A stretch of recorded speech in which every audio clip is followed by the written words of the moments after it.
कृष्ण के व्यक्तित्व में आज के युग के लिए क्या क्या विशेषताएं हैं और उनके व्यक्तित्व का क्या महत्व हो सकता है आज, उस पर थोड़ा सा कहा।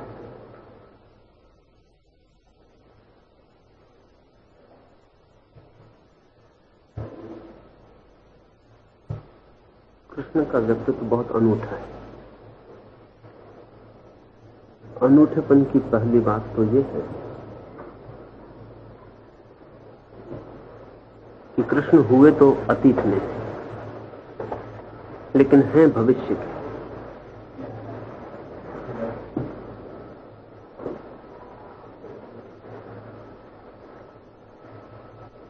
मनुष्य अभी भी इस योग्य नहीं हो पाया कृष्ण का समसामयिक बन सके। अभी भी कृष्ण मनुष्य की समझ के बाहर है। भविष्य में ही यह संभव हो पाएगा कि कृष्ण को हम समझ पाए। इसके कुछ कारण हैं। सबसे बड़ा कारण तो यह है कि कृष्ण अकेले ही ऐसे व्यक्ति हैं जो धर्म की परम गहराइयों और ऊंचाइयों पर होकर भी गंभीर नहीं, उदास नहीं, रोते हुए नहीं। साधारणतः संत का लक्षण ही रोता हुआ होना है, जिंदगी से उदास, हारा हुआ, भागा हुआ। कृष्ण अकेले ही नाचते हुए व्यक्ति, हंसते हुए, गीत गाते हुए। अतीत का सारा धर्म दुखवादी था। कृष्ण को छोड़ दें, अतीत का सारा धर्म उदास, आंसुओं से भरा हुआ है। हंसता हुआ धर्म, जीवन को समग्र रूप से स्वीकार करने वाला धर्म अभी पैदा होने को। निश्चित ही पुराना धर्म मर गया है और पुराना ईश्वर, जैसे हम अब तक ईश्वर समझते थे, जो हमारी धारणा थी ईश्वर की, वो भी मर गई। जीसस के संबंध में कहा जाता है कि वो कभी हंसे नहीं।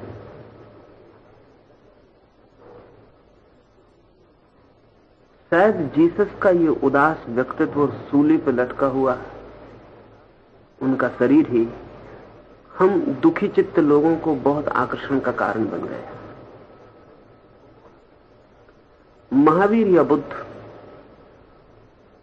बहुत गहरे अर्थों में इस जीवन के विरोधी हैं। कोई और जीवन है परलोक में, कोई मोक्ष है, उसके पक्षपाती। समस्त धर्मों ने दो हिस्से कर रखे थे जीवन के, एक वो जो स्वीकार योग्य है और एक वो जो इंकार के योग्य है। कृष्ण अकेले हैं जो समग्र जीवन को पूरा ही स्वीकार करते थे। जीवन की समग्रता की स्वीकृति उनके व्यक्तित्व में फलित हुई। इसलिए इस देश ने और सभी अवतारों को आंशिक अवतार कहा है, कृष्ण को पूर्ण अवतार कहा है। राम भी अंश ही है परमात्मा के, लेकिन कृष्ण पूरे ही परमात्मा है। और ये कहने का, ये सोचने का, ऐसा समझने का कारण है, और वो कारण ये है कि कृष्ण ने सभी कुछ आत्मसात कर लिया। अलबत्त सभी चरने भारतीय धर्म की आलोचना में एक बड़ी कीमत की बात कही, और वो ये कि भारत का धर्म जीवन निषेधक, लाइफ नेगेटिव है। ये बात बहुत दूर तक सच है यदि कृष्ण को बुला दिया जाए, और यदि कृष्ण को भी विचार में लिया जाए तो ये बात एकदम ही गलत हो जाती। और सविज्जर यदि कृष्ण को समझते तो ऐसी बात ना कह पाते। लेकिन कृष्ण की कोई व्यापक छाया भी हमारे चित्त पर नहीं पड़ी है। वे अकेले दुख के एक महासागर में नाचते हुए एक छोटे से द्वीप है, या ऐसा हम समझें कि उदास और निषेध और दमन और निंदा के बड़े मरुस्थल में एक बहुत छोटे से नाचते हुए मरुद्यान है। वो हमारे पूरे जीवन की धारा को नहीं प्रभावित कर पाए। हम ही इस योग्य न थे, हम उन्हें आत्मसात न कर पाए। मनुष्य का मन अब तक तोड़कर सोचता रहा, द्वंद्व करके सोचता रहा। शरीर को इंकार करना है, आत्मा को स्वीकार करना है, तो आत्मा और शरीर को लड़ा देना है। परलोक को स्वीकार करना है, इहलोक को इंकार करना है, तो इहलोक और परलोक को लड़ा देना है। स्वभावतः यदि हम शरीर का इंकार करेंगे तो जीवन उदास हो जाए, क्योंकि जीवन के सारे रस स्रोत और सारा स्वास्थ्य और जीवन का सारा संगीत और सारी संवेदनाएं शरीर से आ रही है। शरीर को जो धर्म इंकार कर देगा वो पीत वर्ण हो जाए, रक्त शून्य हो जाए, उस पर से लालिक हो जाए, वो पीले पत्ते की तरह सूखा हुआ धर्म होगा। उस धर्म की मान्यता भी जिनके मन में गहरी बैठेगी वे भी पीले पत्तों की तरह गिरने की तैयारी में संलग्न, मरने के लिए उत्सुक और तैयार हो जाए। कृष्ण अकेले हैं जो शरीर को उसकी समस्तता में स्वीकार कर लेते हैं, उसकी टोटलिटी है। ये एक आयाम में नहीं, सभी आयाम में सच है। शायद कृष्ण को छोड़कर और पूरे मनुष्यता के इतिहास में जरूरतर एक दूसरा आदमी है जिसके बाबत यह कहा जाता है कि वो जन्म लेते से हंसा है। सभी बच्चे रोते हैं, एक बच्चा सिर्फ मनुष्य जाति के इतिहास में जन्म लेकर हंसा है। ये सूचक है इस बात का कभी हंसती हुई मनुष्यता पैदा नहीं हो पाएगी। और कृष्ण तो हंसती हुई मनुष्यता को ही स्वीकार हो सकते, इसलिए कृष्ण का बहुत भविष्य है। फिर फ्रायड पूर्व धर्म की जो दुनिया थी वो फ्रायड पश्चात नहीं हो सकती। एक बड़ी क्रांति घटित हो गई और एक बड़ी दरार पड़ गई है मनुष्य की चेतना में।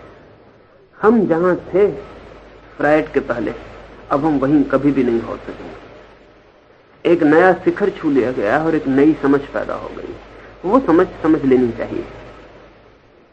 पुराना धर्म सिखाता था आदमी को दमन और सप्रेशन। काम है, क्रोध है, लोभ है, मोह है, सभी को दबाना है और नष्ट कर देना है, और तभी आत्मा उपलब्ध होगी और तभी परमात्मा उपलब्ध होगा। ये लड़ाई बहुत लंबी चली। इस लड़ाई के हजारों साल के इतिहास में भी मुश्किल से 10-5 लोग हैं जिनको हम कह पाएं कि उन्होंने परमात्मा को पा लिया। एक अर्थ में ये लड़ाई सफल नहीं हुई, क्योंकि अरबों खरबों लोग बिना परमात्मा को पाए मरे। जरूर कहीं कोई बुनियादी भूल। ये ऐसा ही है जैसे कि कोई माली 50,000 पौधे लगाए और एक पौधे में फूल आ जाए,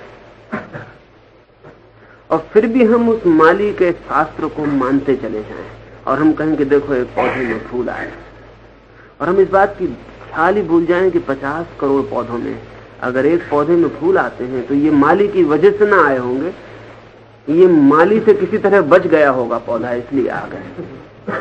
क्योंकि माली का प्रमाण तो बाकी 50 करोड़ पौधे हैं जिनमें फूल नहीं आते, पत्ते नहीं लगते, सूखे ठूंठ रह जाते। तो एक बुद्ध, एक महावीर, एक क्राइस्ट अगर परमात्मा को उपलब्ध हो जाते द्वंद्वग्रस्त धर्मों के बावजूद भी, तो ये कोई धर्मों की सफलता का प्रमाण नहीं।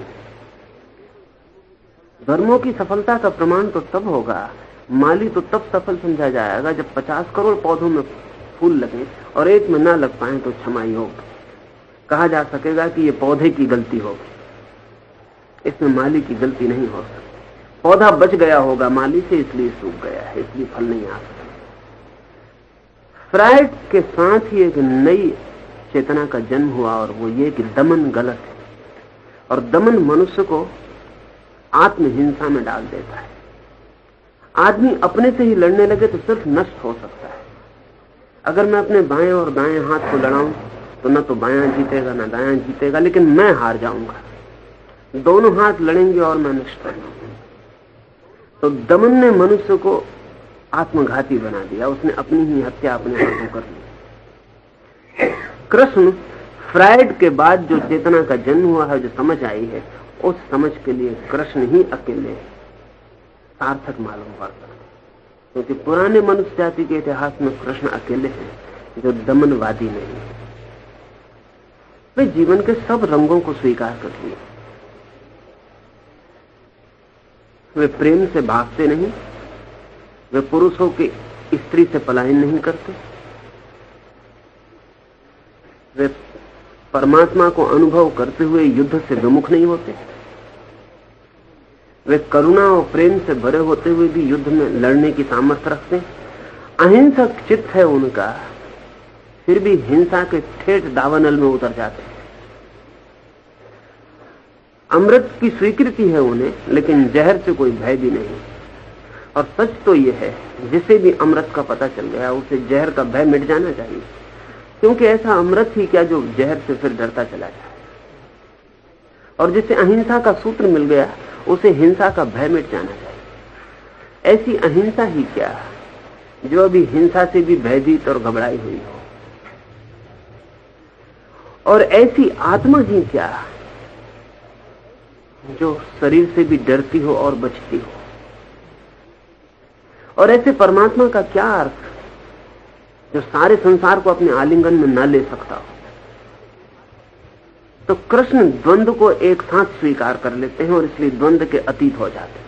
ट्रांसेंडेंस जो है, अतीत जो हो जाना है, वो द्वंद्व में पड़ के कभी संभव नहीं, दोनों को एक साथ स्वीकार कर लेने से संभव है। तो भविष्य के लिए कृष्ण की बड़ी सार्थकता है, और भविष्य में कृष्ण का मूल्य निरंतर बढ़ता ही जाने को है, जबकि सबके मूल्य फीके पड़ जाएंगे और द्वंद्व भरे धर्म जबकि पीछे अंधेरे में डूब जाएंगे और इतिहास की राख उन्हें दबा देगी, तब भी कृष्ण का अंगार चमकता हुआ रहेगा और भी निखरेगा, क्योंकि पहली दफे मनुष्य इस योग्य होगा कि कृष्ण को समझ पाए। कृष्ण को समझना बड़ा कठिन है। आसान है ये बात समझना कि एक आदमी संसार को छोड़कर चला जाए और शांत हो जाए। कठिन है इस बात को समझना कि संसार के संघर्ष में बीच में खड़ा होकर और शांत हो। आसान है ये बात समझने कि एक आदमी विरक्त हो जाए, आसक्ति के संबंध तोड़ के भाग जाए और उसमें एक पवित्रता का जन्म हो। कठिन है ये बात समझनी कि जीवन के सारे उपद्रव के बीच, जीवन के सारे उपद्रव में अडिग, जीवन के सारे धूल धमास कोहरे और आंधियों में खड़ा हुआ दिया हिलता ना हो, उसकी लौ कपती ना हो। कठिन है ये समझ, इसलिए कृष्ण को समझना बहुत कठिन था। निकटतम जो कृष्ण के थे वे भी नहीं समझ सकते, लेकिन पहली दफा एक महान प्रयोग हुआ है। पहली दफा आदमी ने अपनी शक्ति का पूरा परीक्षण कृष्ण में किया है। ऐसा परीक्षण की संबंधों में रहते हुए असंग रहा जा सके और युद्ध के क्षण पर भी करुणा न मिले और हिंसा की तलवार हाथ में हो तो भी प्रेम का दिया मन से न बुझे। इसलिए कृष्ण को जिन्होंने पूजा भी है, जिन्होंने कृष्ण की आराधना भी की है, उन्होंने भी कृष्ण के टुकड़े टुकड़े करके किया है। सूरदास के कृष्ण कभी बच्चे से बड़े नहीं हो पाते। बड़े कृष्ण के साथ खतरा है, सूरदास बर्दाश्त न कर सके। वो बाल कृष्ण को ही, क्योंकि बाल कृष्ण अगर गांव की स्त्रियों को छेड़ आता है तो हमें बहुत कठिनाई नहीं होती, लेकिन युवा कृष्ण जब गांव की स्त्रियों को छेड़ देगा तो फिर बहुत मुश्किल हो जाए, फिर हमें समझना बहुत मुश्किल हो जाए, क्योंकि हम अपने ही तल पर तो समझ सकते हैं, हमारे अपने तल के अतिरिक्त समझने का हमारे पास कोई उपाय भी नहीं। तो कोई है जो कृष्ण के एक रूप को चुन लेगा, कोई है जो दूसरे रूप को चुन लेगा। गीता को प्रेम करने वाले भागवत की उपेक्षा कर जाएंगे, क्योंकि भागवत का कृष्ण और ही है। भागवत को प्रेम करने वाले गीता की चर्चा में ना पड़ेंगे, क्योंकि कहां राग रंग और कहां रास और कहां युद्ध का मैदान, उनके बीच कोई तालमेल नहीं। शायद कृष्ण से बड़े विरोधों को एक साथ पी लेने वाला कोई व्यक्तित्व भी नहीं। इसलिए कृष्ण की एक एक शकल को लोगों ने पकड़ लिया है, जो जिसे प्रीतिकर लगी उसने छांट लिया, बाकी शकल को उसने इंकार कर दिया। गांधी गीता को माता कहते हैं, लेकिन गीता को आत्मसात नहीं कर सकते, क्योंकि गांधी की अहिंसा युद्ध की संभावनाओं को कहां रखेगी। तो गांधी उपाय खोजते हैं कि वो कहते हैं ये जो युद्ध है ये सिर्फ रूपक है, ये कभी हुआ नहीं। ये मनुष्य के भीतर अच्छाई और बुराई की लड़ाई है। ये जो कुरुक्षेत्र है ये कहीं कोई बाहर युद्ध का मैदान नहीं है, और ऐसा नहीं है कि कृष्ण ने कहीं अर्जुन को किसी बाहर के युद्ध में लड़ाया हो।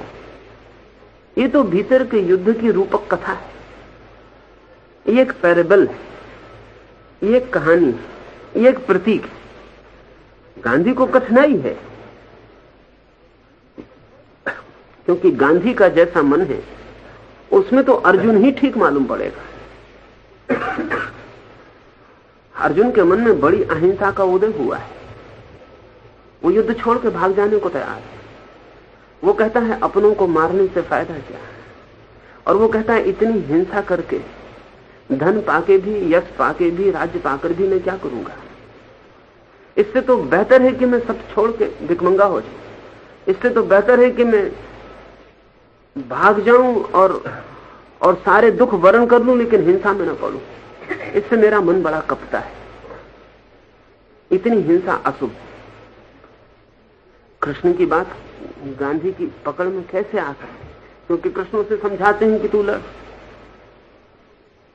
और लड़ने के लिए वे जो तर्क देते हैं वो ऐसा अनूठा है कि इसके पहले कभी भी नहीं दिया गया था। उसको परम अहिंसक ही दे सकता है उस तर्क को। कृष्ण का तर्क ये है कि जब तक तू ऐसा मानता है कि कोई मर सकता है तब तक तू आत्मवादी नहीं, तब तक तुझे पता ही नहीं है कि जो भीतर है ना वो कभी मरा है ना कभी मर सकता है। अगर तू सोचता है कि मैं मार सकूंगा तो तू बड़ी भ्रांति में, बड़े अज्ञान में, क्योंकि मारने की धारणा ही भौतिकवादी की धारणा है। जो जानता है उसके लिए कोई मरता नहीं। तो अभिनय है, कृष्ण उससे कह रहे हैं, मरना और मारना लीला है, एक नाटक है। इस संदर्भ में यह समझ लेना उचित होगा कि राम के जीवन को हम चरित्र कहते हैं। राम बड़े गंभीर है, उनका जीवन लीला नहीं है, चरित्र ही है। कृष्ण गंभीर नहीं है, कृष्ण का चरित्र नहीं है, वो कृष्ण की लीला है। राम मर्यादाओं में बंधे हुए व्यक्ति हैं, मर्यादाओं के बाहर वे एक कदम ना बढ़ेंगे, मर्यादा पर वे सब कुर्बान कर देंगे। कृष्ण के जीवन में मर्यादा जैसी कोई चीज नहीं है, अमर्याद, पूर्ण स्वतंत्र, जिसकी कोई सीमा नहीं, जो कहीं भी जा सकता है। ऐसी कोई जगह नहीं आती जहां वो रुके, ऐसी कोई सीमा नहीं आती जहां वो भयभीत हो कदम को ठहराए। ये अमर्यादा भी कृष्ण के आत्म अनुभव का अंतिम फल है। तो हिंसा भी बेमानी हो गई है वहां, क्योंकि हिंसा हो नहीं सकती, और जहां हिंसा ही बेमानी हो गई हो वहां अहिंसा भी बेमानी हो जाती है। क्योंकि जब तक हिंसा सार्थक है और हिंसा हो सकती है तभी तक अहिंसा भी सार्थक है। असल में हिंसक अपने को मानना भौतिकवाद है, अहिंसक अपने को मानना भी उसी भौतिकवाद का दूसरा छोर है। एक मानता है मैं मार डालूंगा, एक मानता है मैं मारूंगा नहीं, मैं मारने को राजी ही नहीं हूं, लेकिन दोनों मानते हैं कि मारा जा सकता है। ऐसा अध्यात्म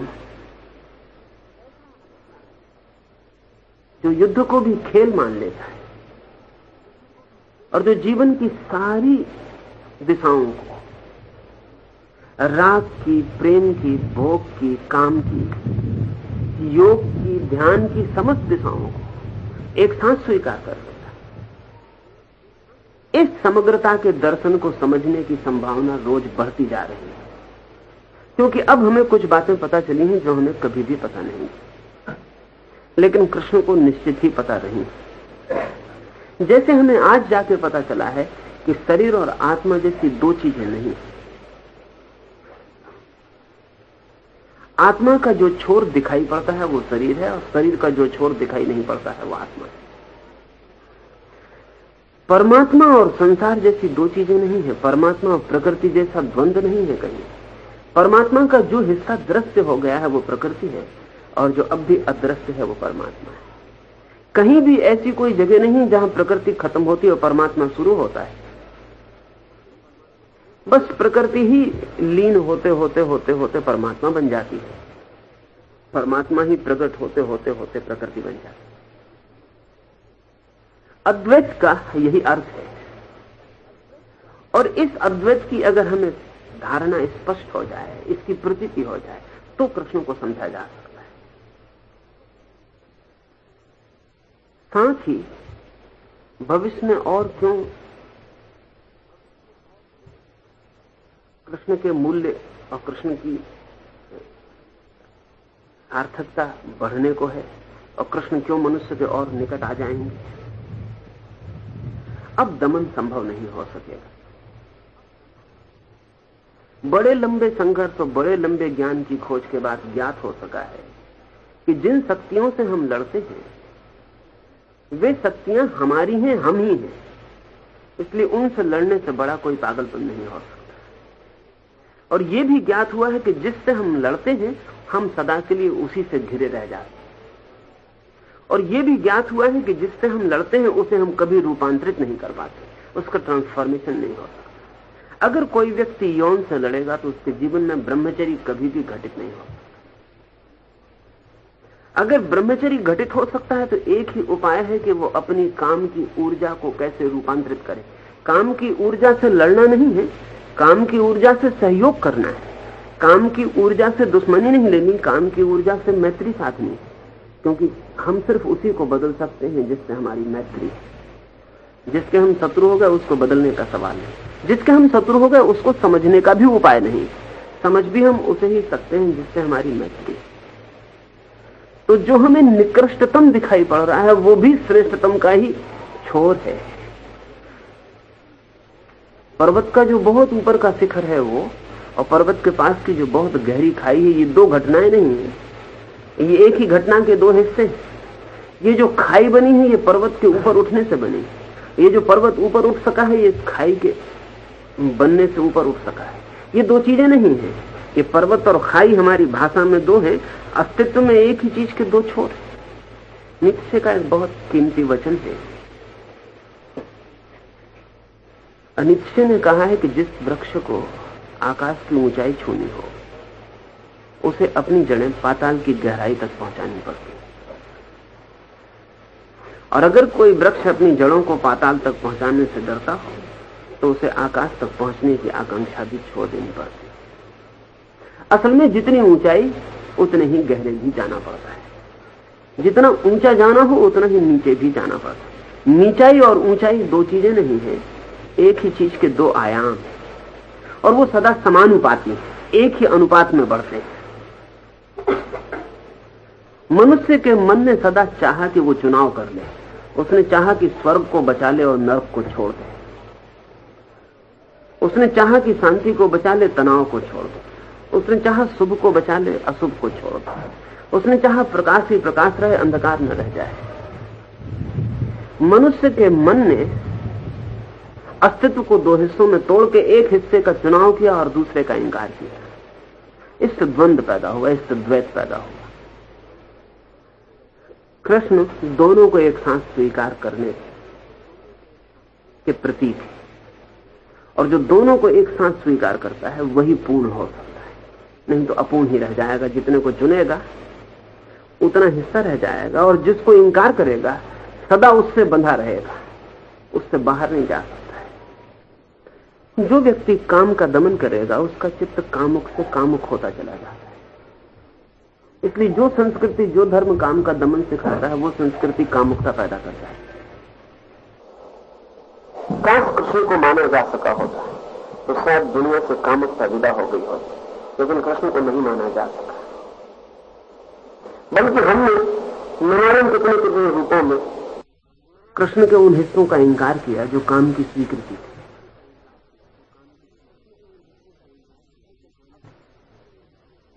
लेकिन अब यह संभव हो जाएगा,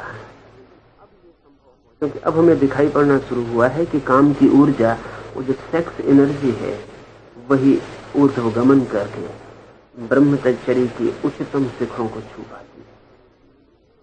जीवन में किसी से भागना नहीं है और जीवन में किसी को छोड़ना नहीं है। जीवन को पूरा ही स्वीकार करके जीना है। उसको जो समग्रता से जीता है वो जीवन की पूर्णता को उपलब्ध हो जाता है। इसलिए मैं कहता हूं कि भविष्य के संदर्भ में कृष्ण का बहुत मूल्य है और हमारा वर्तमान रोज उस भविष्य के करीब पहुंच रहा है जहां कृष्ण की प्रतिमा निखरती जाएगी। और एक हंसता हुआ धर्म, एक नाचता हुआ धर्म जब भी निर्मित होगा तो उस धर्म की बुनियादों में कृष्ण का पत्थर जरूर रहने को है।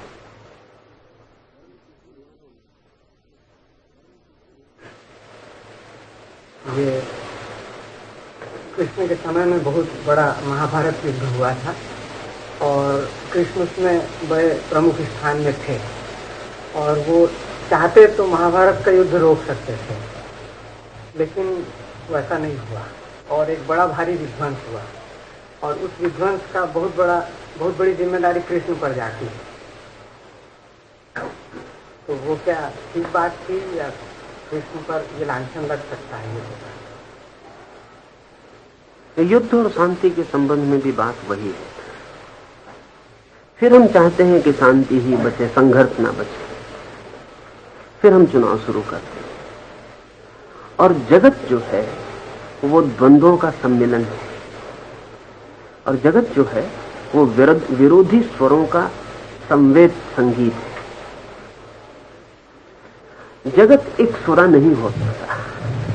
मैंने सुना है कि एक आदमी कोई वाद्य यंत्र बजाता था और वो तार पर एक ही जगह उंगली रख के घंटों उसी जगह को रगड़ता रहता। कि घर के लोग तो परेशान हो ही गए थे, उसके पास पड़ोस के लोग भी परेशान हो गए थे और अनेक लोगों ने उससे प्रार्थना की कि हमने बहुत वाद्य बजाने वाले देखे, लेकिन सभी का हाथ सरकता है, सभी के भिन्न स्वर निकलते हैं, तुमने ये क्या राग ले रखा है? तो उस आदमी ने कहा कि वो अभी ठीक स्थान खोज रहे हैं, मैंने ठीक स्थान पा लिया है, तो मैं अपने ठीक स्थान पर रुका हुआ, मुझे अब कोई खोज की जरूरत नहीं। तो हमारा मन कर सकता है कि हम एक ही स्वर चुन लें जीवन का, लेकिन एक ही स्वर सिर्फ मृत्यु में हो सकता है। जीवन विरोधी स्वरों पर ही खड़ा होगा। तुमने अगर कभी किसी मकान के दरवाजे पर आग देखा बना होगा, उसमें विरोधी ईंटें दोनों तरफ से ला के हम मकान के द्वार पर अड़ा देते। विरोधी ईंटें एक दूसरे के विरोध में खड़े होने की वजह से भवन के बड़े वजन को उठा लेती। कोई सोच सकता है कि ईंटें एक ही दिशा की लगा दी जाए, फिर भवन गिरेगा, फिर भवन बनेगा। जीवन की सारी व्यवस्था विरोधी स्वरों के तनाव पर है।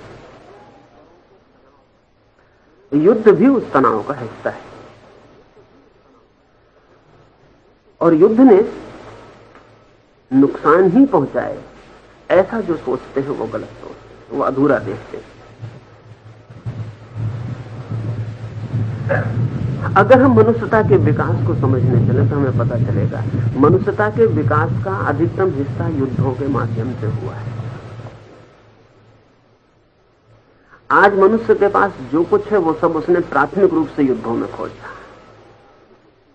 अगर अब आज हमें दिखाई पड़ते हैं कि सारी पृथ्वी पर रास्ते फैल गए हैं, तो पहली दफा रास्ते युद्धों के लिए बने थे, फौजों को भेजने के लिए बने थे।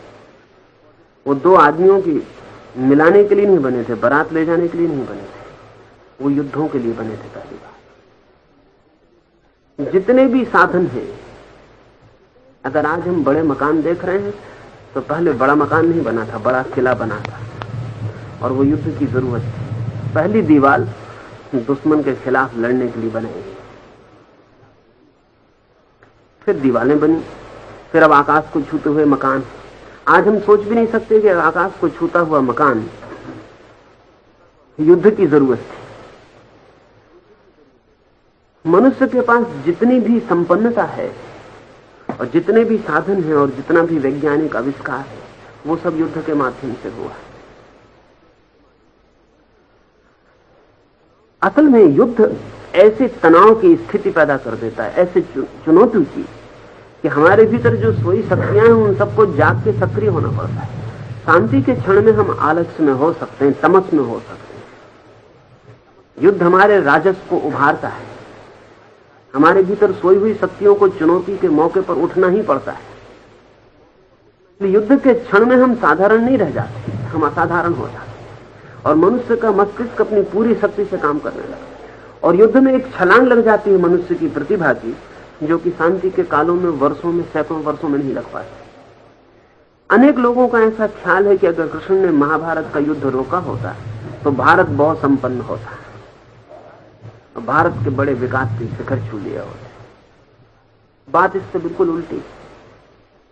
अगर कृष्ण जैसे 10-5 लोग और भारत के इतिहास में हमें मिले होते और हमने एक महाभारत नहीं 10-5 महाभारत लड़े होते तो हम विकास के शिखरों पर होते। महाभारत को हुए अंदाजन 5000 से ज्यादा वर्ष हुए होंगे। 5000 वर्षों में फिर हमने कोई बड़ा युद्ध नहीं किया।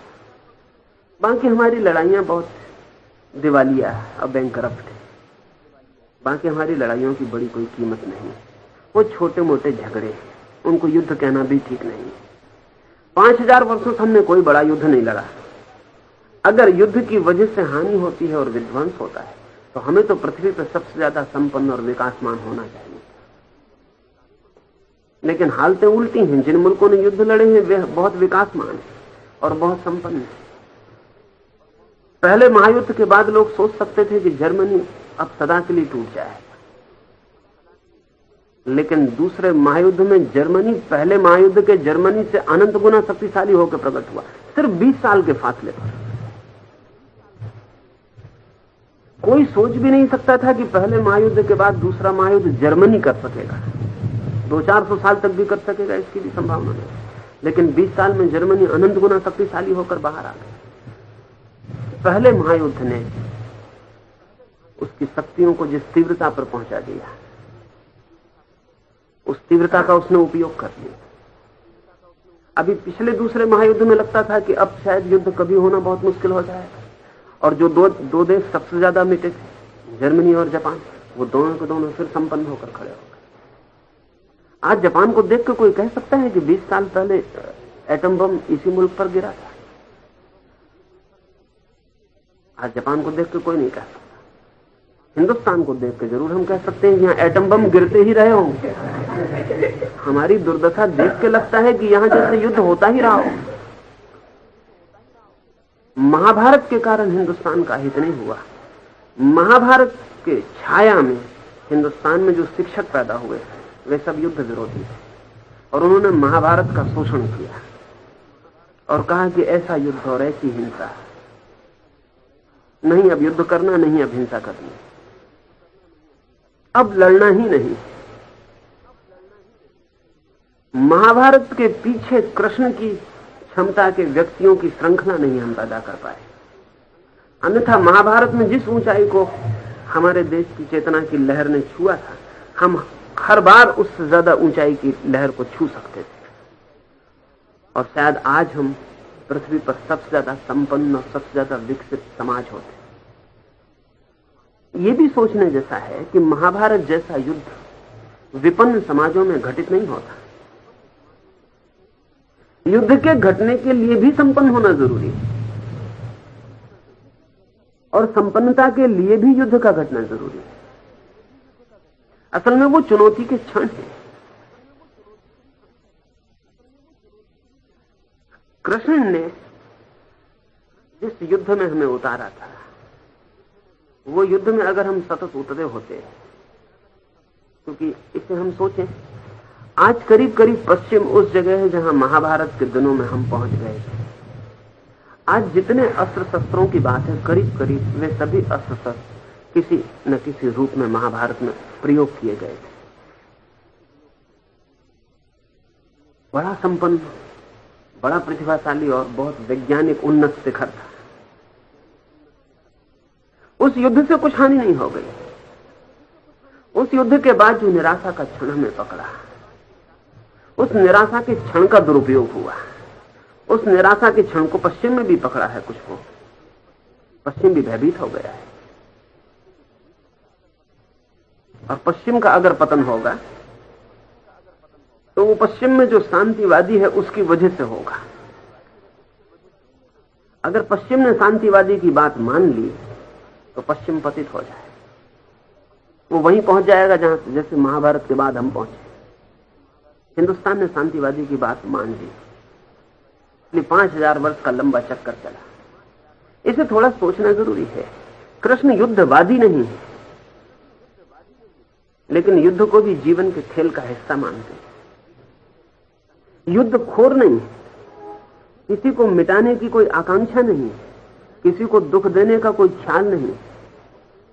युद्ध ना हो इसके सारे उपाय उन्होंने कर लिए थे, लेकिन जीवन की और सत्य की और धर्म की कीमत पर युद्ध को बचाने के लिए वे राजी न थे। आखिर किसी भी चीज के बचाने की एक सीमा है।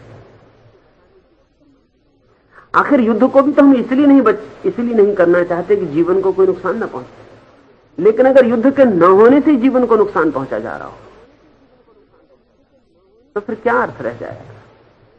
आखिर शांतिवादी यही तो कहता है कि युद्ध न हो, कहीं शांति खंडित ना हो जाए। लेकिन अगर युद्ध के न होने से ही शांति खंडित हो रही हो तो फिर एक निर्णायक युद्ध की सामर्थ्य चाहिए। तो कृष्ण असल में युद्धखोर या युद्धवादी नहीं है, लेकिन युद्ध से भयभीत और युद्ध से भागे हुए पलायनवादी भी नहीं। कृष्ण कहते हैं कि युद्ध ना हो तो ठीक, लेकिन युद्ध होना ही हो तो भागना ठीक नहीं। और अगर युद्ध होना ही हो और ऐसा क्षण आ जाए कि मनुष्य के मंगल के लिए और मनुष्य के हित के लिए युद्ध अनिवार्य हो जाए, तो इस अनिवार्य युद्ध को फिर आनंद से स्वीकार करना, फिर इसे बोझ की तरह ढोना भी ठीक नहीं, क्योंकि जो बोझ की तरह युद्ध में जाएगा उसकी हार सुनिश्चित है।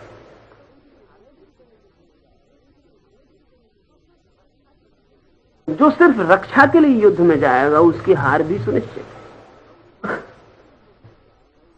क्योंकि रक्षा के भाव से भरा हुआ डिफेंसिव जो चित्त है वो लड़ने में सामर्थ्य और शौर्य नहीं दिखा पाता।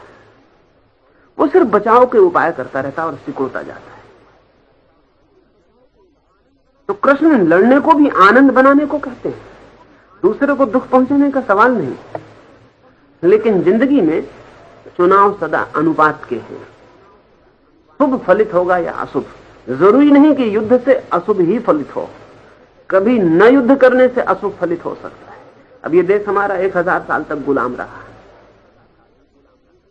ये हमारे युद्ध करने की क्षमता की क्षीणता का परिणाम था। 5000 वर्ष से गरीब और दीनहीन, ये हमारे शौर्य और हमारे व्यक्तित्व में जो अभय चाहिए उसकी कमी का परिणाम है। जो फैलाव चाहिए, विस्तार का जो भाव चाहिए, उसकी कमी का परिणाम। तो कृष्ण के कारण नुकसान नहीं हुआ है, कृष्ण की श्रृंखला नहीं पैदा हो सकी, हम और कृष्ण पैदा नहीं कर सके, इसलिए नुकसान हुआ। और कृष्ण के युद्ध के बाद स्वाभाविक था कि निराशावादी स्वर प्रमुख हो, सदा होता है, और निराशावादी शिक्षक लोगों को समझाएं कि व्यर्थ है ये सब, और देखो कितनी हानि हो गई, और वो स्वर हमारे मन में बैठ गया। और 5000 साल से हम डरी हुई कौम है, और जो कौम मरने से डर जाए, युद्ध से डर जाए, वो कौम बहुत गहरे में जीने से भी डर जाती। हम जीने से भी डर गए, तो हम कप रहे हैं, ना हम जी रहे हैं ना हम मर रहे हैं, हम दोनों के बीच में एक त्रिशंकु की भांति।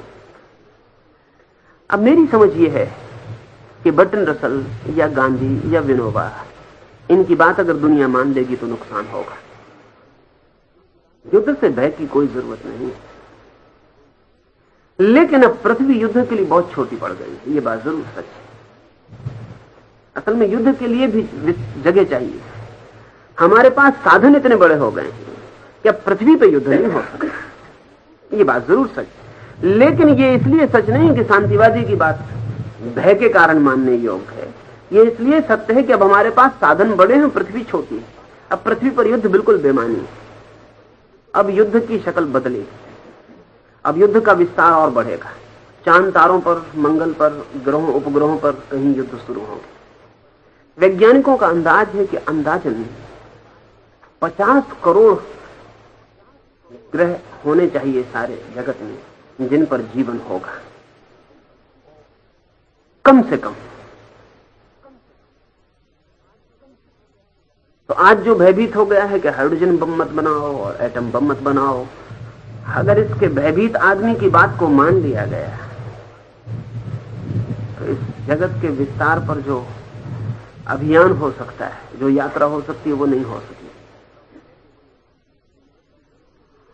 और पृथ्वी जरूर उस जगह पहुंच गई जहां युद्ध बेमानी है, लेकिन ये इसलिए नहीं हुआ है, ये भी समझने जैसी बात है। युद्ध आज अर्थहीन हो गया इसलिए नहीं कि शांतिवादी की बात समझ में आ गई, युद्ध इसलिए अर्थहीन हो गया कि युद्ध के विज्ञान का पूरा विकास हो गया, टोटल वार का विकास हो गया। युद्ध इतना समग्र हो गया है अब कि पृथ्वी पर लड़ना बिल्कुल बेमानी है, क्योंकि युद्ध का तभी तक कोई अर्थ है जब कोई जीतता हो और कोई हारता हो। अब जो युद्ध है उसमें कोई जीतेगा नहीं, कोई हारेगा नहीं, उसमें दोनों एक साथ मर जाएंगे। अब युद्ध का पृथ्वी पे कोई मतलब नहीं, और मैं मानता हूं कि इसी वजह से पृथ्वी अब एक हो जाएगी। अब एक ग्लोबल विलेज से ज्यादा उसकी हालत नहीं है, एक छोटा सा गांव जमीन हो गई, शायद गांव से भी छोटी। 2 गांवों के बीच यात्रा में जितना समय लगता था, आज पूरी पृथ्वी का चक्कर लगाने में उतना समय नहीं लगता। तो पृथ्वी इतनी छोटी हो गई है कि अब युद्ध पृथ्वी पर बेमानी, और पृथ्वी पर अगर युद्ध होता है तो वो नासमझ बात होगी। इसका यह मतलब नहीं कि युद्ध न हो, इसका यह मतलब भी नहीं कि युद्ध नहीं होंगे, युद्ध तो होते रहेंगे, लेकिन अब नई भूमियों पर होंगे, नए यात्राएं होंगी और नए अभियान होंगे। युद्ध बंद नहीं हुआ, इतने समझाने वालों के बाद भी वो बंद नहीं हो सकता, वो जीवन का हिस्सा है। अब ये बड़े मजे की बात है कि युद्ध से क्या क्या पैदा हुआ। अगर हम बहुत गौर से देखें तो हमारे सारे सहयोग की, कोऑपरेशन की सारी व्यवस्था युद्ध के लिए पैदा हुई। कोऑपरेशन फॉर कॉन्फ्लिक्ट, सारा सहयोग संघर्ष के लिए। अगर जमीन पर युद्ध ना हो तो कोई कोऑपरेशन, कोई सहयोग भी नहीं होगा।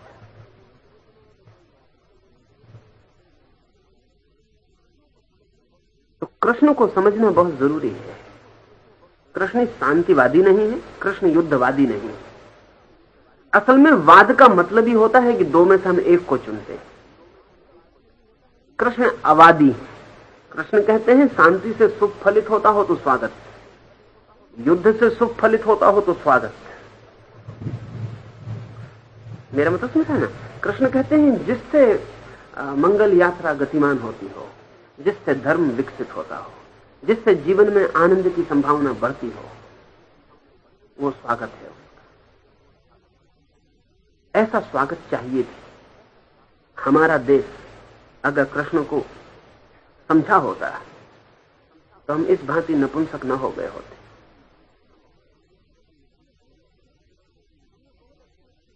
हमने बहुत अच्छी अच्छी बातों के पीछे बहुत बहुत न मालूम कैसी कुरूपताएं छिपा रखी। हमारी अहिंसा के बात के पीछे हमारी कायरता छिप के बैठ गई।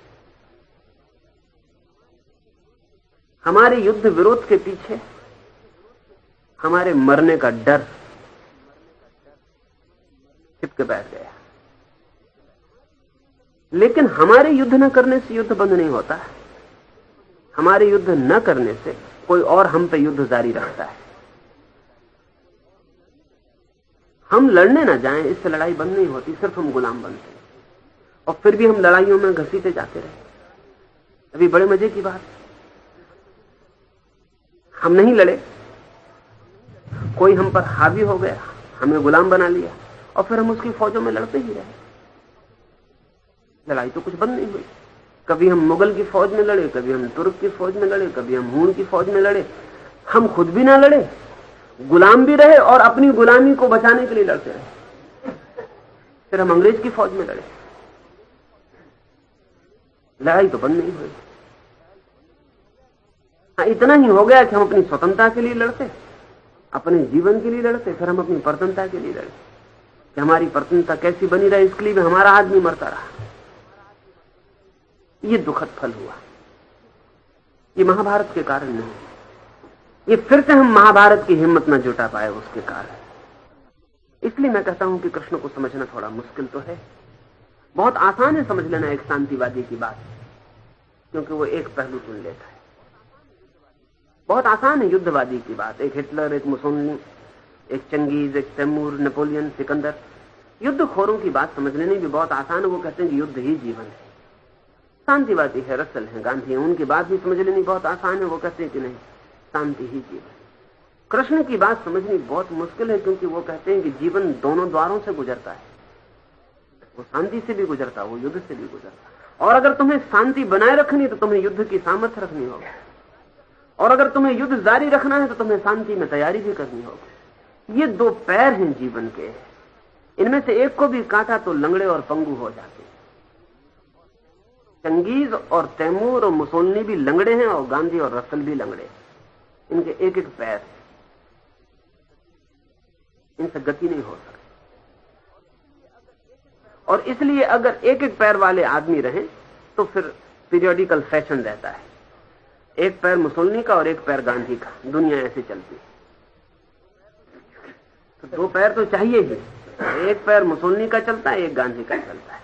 एक फैशन मुसोलिनी की होती, फिर एक फैशन गांधी की होती। जब मुसोलिनी अपना युद्ध कर लेता है और हिटलर और स्टालिन अपने युद्ध को गुजार जाते हैं, तब रसल और गांधी और विनोबा की बात हमको एकदम अपील करने लगती।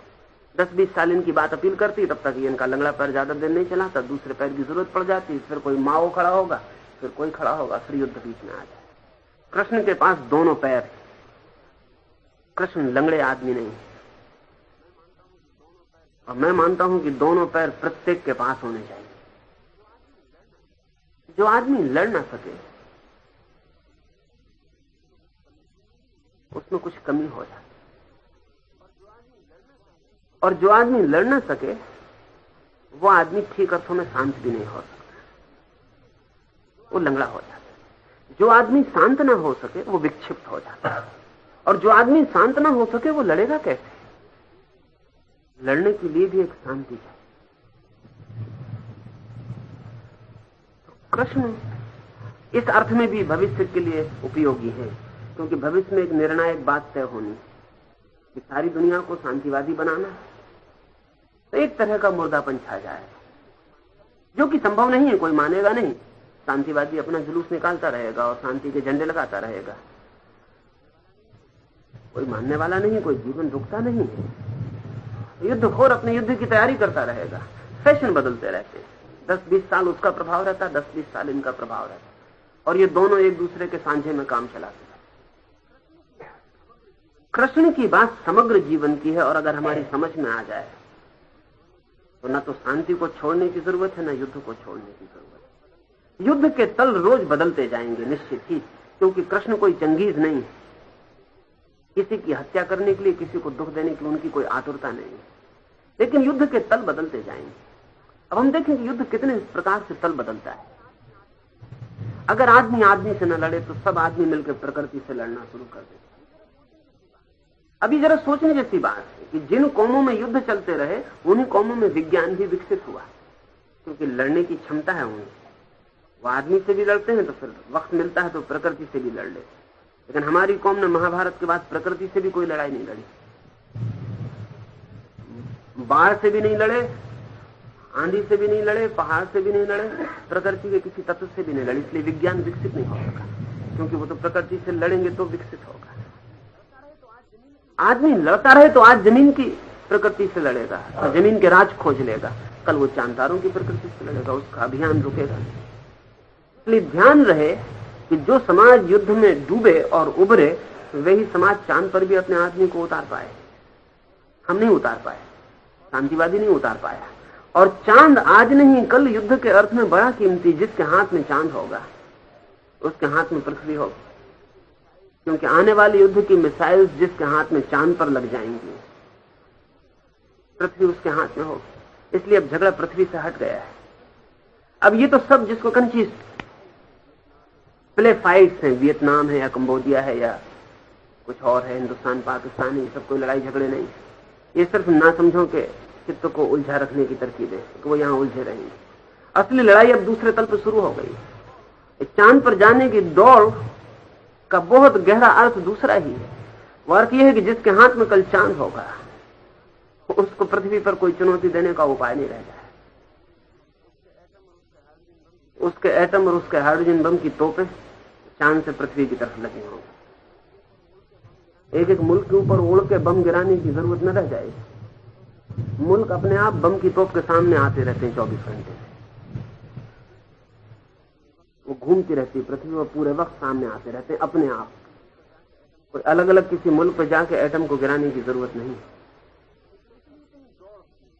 तो इसलिए इतनी दौड़ थी और इतना खर्च करके कोई 1 अरब 80 करोड़ डॉलर खर्च हुआ एक आदमी को चांद पर उतारने। ये कोई खेल नहीं था, इसमें कुछ कारण थे पीछे, और कौन पहले उतार देता है वो जरूरी था। ये दौड़ वैसी है जैसे एक दिन दौड़ आज से कोई 300 साल पहले यूरोप से एशिया की तरफ लग गई और सारे जहाज एशिया की तरफ भागे जा रहे थे। पुर्तगीज भी और स्पेनिश भी और अंग्रेज भी और सब फ्रेंच भी और जर्मन भी सब भागे जा रहे थे। 300 साल पहले जैसे एशिया की जमीन पर कब्जा करना जरूरी हो गया था विस्तारवादी के लिए, विकास के लिए, अब वो बेमानी हो गया, अब कोई मतलब नहीं। एशिया के लोग समझ रहे हैं कि हमारी स्वतंत्रता की लड़ाई ने हमको आजाद किया है। जरा इसमें आधी ही सच्चाई है। आधी सच्चाई तो दूसरी है, और वो ये है कि अब एशिया की जमीन पर कब्जा करने का कोई मतलब नहीं रह गया। अब वो बात खत्म हो गई, वो दौर खत्म हो गया। अब तो कहीं लड़ाई और दूसरी जमीन पर कब्जा करने की, अब वहां दृष्टि और जगह चली गई। अब वहां दौड़ है, कल जानदारों पर और दूर तक दौड़ हो जाएगी। शक्ति का एक अभियान है जीवन। उस अभियान में जो मुर्दानगी को पकड़ लेते हैं वो धीरे धीरे नष्ट हो जाते। हम ऐसे ही नष्ट हो गई कौन।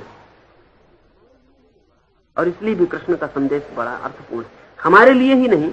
मैं मानता हूं कि पश्चिम भी उस जगह खड़ा हो गया जहां उसे निर्णायक लड़ाई शायद पृथ्वी पर एक बार और लड़नी पड़े। निश्चित ही पृथ्वी पर नहीं होगी। अगर पृथ्वी के प्रतियोगों में भी लड़ाई होगी तो चांद या मंगल पे होगी। पृथ्वी पर कोई अर्थ नहीं लड़ाई लड़ने का, क्योंकि दोनों मर जाएंगे। अगर उन दोनों को भी लड़ना है तो उन दोनों को भी किसी दूसरे ग्रह उपग्रह पर ही लड़के तय करना पड़ेगा कि कौन जीतता है।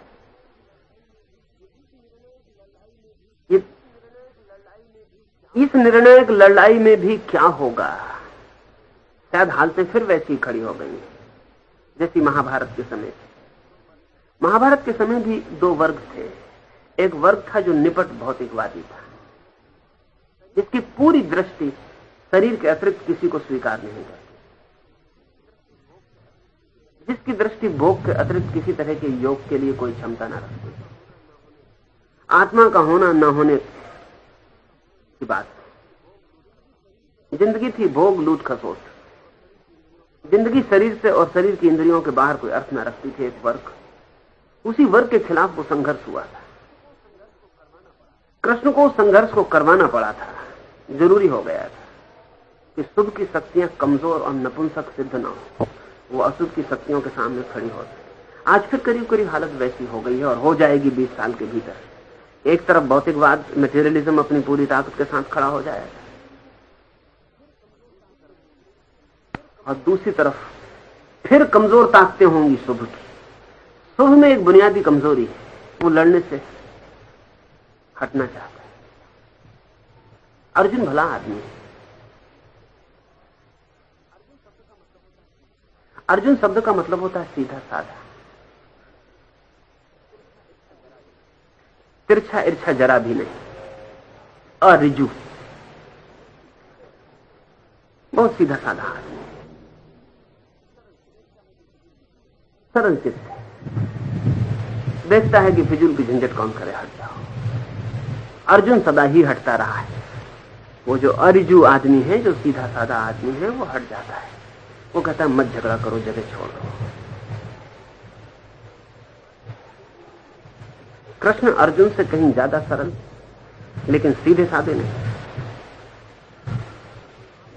कृष्ण की सरलता की कोई माप नहीं है,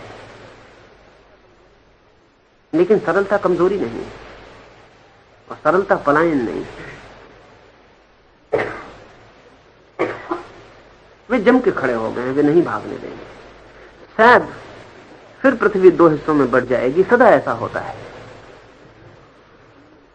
कि निर्णायक डिसिसिव मूवमेंट आ जाते हैं जब फिर लड़ने की बात होती है। उसमें गांधी और विनोबा और रसल काम नहीं पड़ेंगे, क्योंकि एक अर्थ में वे सब अर्जुन हैं।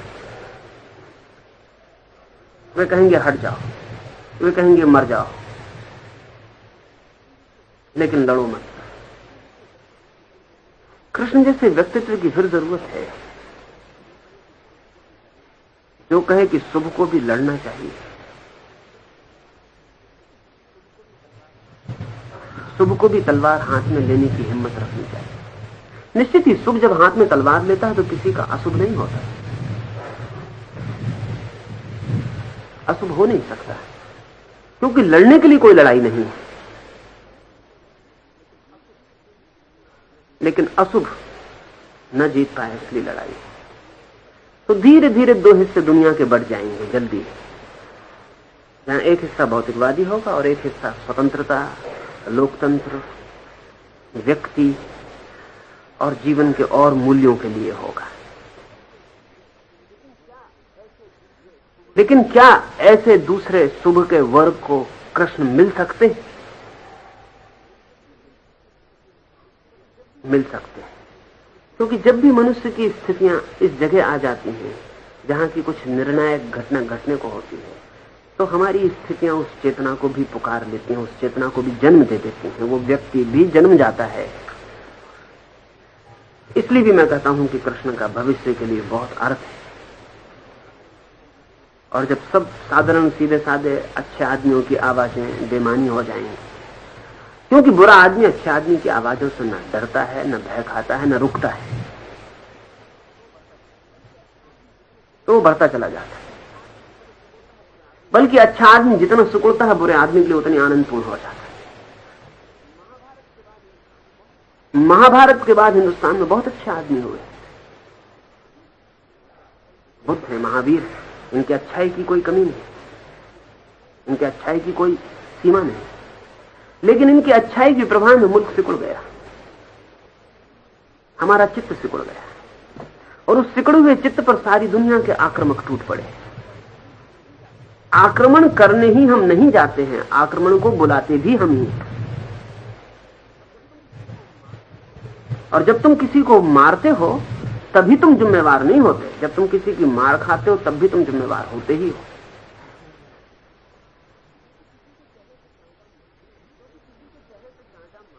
क्योंकि किसी के चेहरे पे चांटा मारना भी एक कृत्य है जिसमें 50% तुम जिम्मेवार हो, 50% वो आदमी जिम्मेवार है जिसने चांटे को निमंत्रित किया, सहा, पैसिविटी दिखाई, स्वीकार किया, बुलाया कि मारो।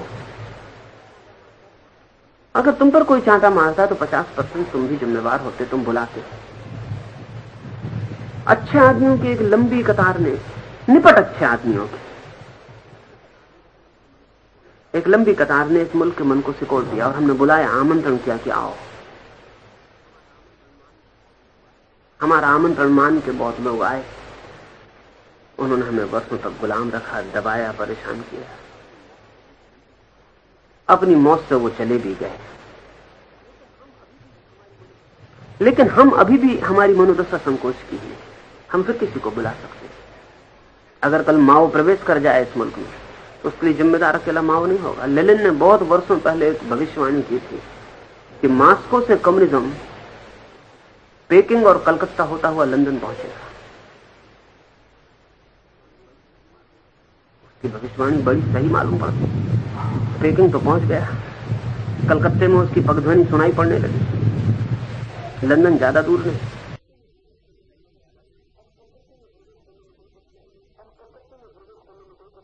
और कलकत्ते में प्रवेश करने में कोई कठिनाई नहीं, क्योंकि भारत का मन जो है वो सिकुड़ा हुआ है, वो जो आ जाएगा उसको स्वीकार करके दब जाएगा। इस देश को तो बहुत प्रश्न पर पुनर्विचार करना ही चाहिए। आपने शुभ अशुभ के बीच में निर्णायक युद्ध होने की बात की, तो अभी जैसे तृतीय विश्व युद्ध की स्थिति है और इसमें विश्व 2 गुटों में बच गया, तो इसमें से किस गुट को शुभ माना जाए और किस गुट को अशुभ माना जाए, और किस गुट में सम्मिलित होना चाहेंगे। और दोनों गुट जो अभी है उसमें से आध्यात्मिक गुट नहीं दिखेंगे। असल में जब भी ऐसे संकट का क्षण होता है, जबकि निर्णय करना हो कि कौन शुभ है कौन अशुभ है, तो सदा ही कठिनाई होती। उस दिन भी आसान नहीं थी बात। क्योंकि दुर्योधन ही नहीं था उस तरफ भीष्म भी थे, उस तरफ अच्छे लोग भी थे, और कृष्ण ही नहीं थे, अर्जुन ही नहीं थे, इस तरफ भी बुरे लोग थे। निर्णायक क्षण में तय करना सदा ही मुश्किल होता है, लेकिन मूल्य कुछ निर्धारण करते हैं। दुर्योधन किस लिए लड़ता था? आदमी उसके पास अच्छे थे या बुरे, ये उतना बड़ा मूल्यवान नहीं है। वो लड़ किस लिए रहा था? उस लड़ने के मूल्य क्या थे, वैल्यूज क्या थे? कृष्ण अगर लड़ने को प्रेरित कर रहे थे अर्जुन को, तो मूल्य क्या थे? एक तो बड़े से बड़ा जो निर्णायक मूल्य था वो था न्याय, जस्टिस। न्याय क्या है? न्याय युक्त क्या था? तो आज फिर हमें निर्णय करना पड़े कि न्याय युक्त क्या है, न्याय क्या है। अब जैसे मेरी समझ में स्वतंत्रता न्याय है, परतंत्रता अन्याय है। तो जो ग्रुप, जो वर्ग, जो गुट मनुष्य को किसी तरह की परतंत्रता में ढकेलता हो, वो अन्याय का पक्ष है। उस तरफ अच्छे आदमी भी हो सकते, क्योंकि अच्छे आदमी भी जरूरी नहीं कि बहुत दूरदृष्टा हो, कंफ्यूज्ड होते हैं। उनको भी पता नहीं हो सकता कि वो जो कर रहे हैं वो बुरे के पक्ष में जा रहा है। स्वतंत्रता बहुत ही कसौटी की बात है कि मनुष्य की स्वतंत्रता जिस बात से बढ़ती हो, ऐसा समाज, ऐसा जगत चाहिए। जिस बात से स्वतंत्रता कम होती हो, ऐसा समाज और ऐसा जगत नहीं चाहिए। स्वभावतः जो लोग परतंत्रता भी लाना चाहें, वे भी परतंत्रता शब्द का उपयोग नहीं करेंगे, क्योंकि उस शब्द का तो कोई उपयोग सुन के ही हट जाएगा। वे भी ऐसे शब्द खोजेंगे जिनसे परतंत्रता आती हो, लेकिन परतंत्रता का भाव ना पता चलता हो। ऐसा एक नया शब्द समानता है, इक्वालिटी। ये शब्द बहुत चालाकी से भरा हुआ है, और कुछ लोग हैं जो स्वतंत्रता को एक तरफ काट के समानता की गुहार पर हैं। वो कहते हैं समानता चाहिए। वे ये भी कहते हैं कि समानता के बिना स्वतंत्रता कैसे हो सकती है। ये कहते हैं प्राथमिक चीज समानता है,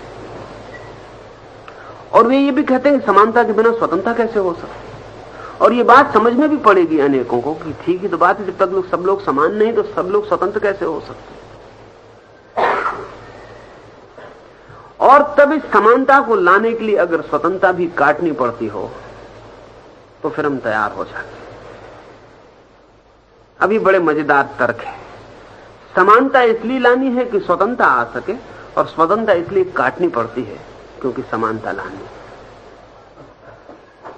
और एक बार स्वतंत्रता खोने के बाद उसे लाना बहुत असंभव। उसे कौन लाएगा?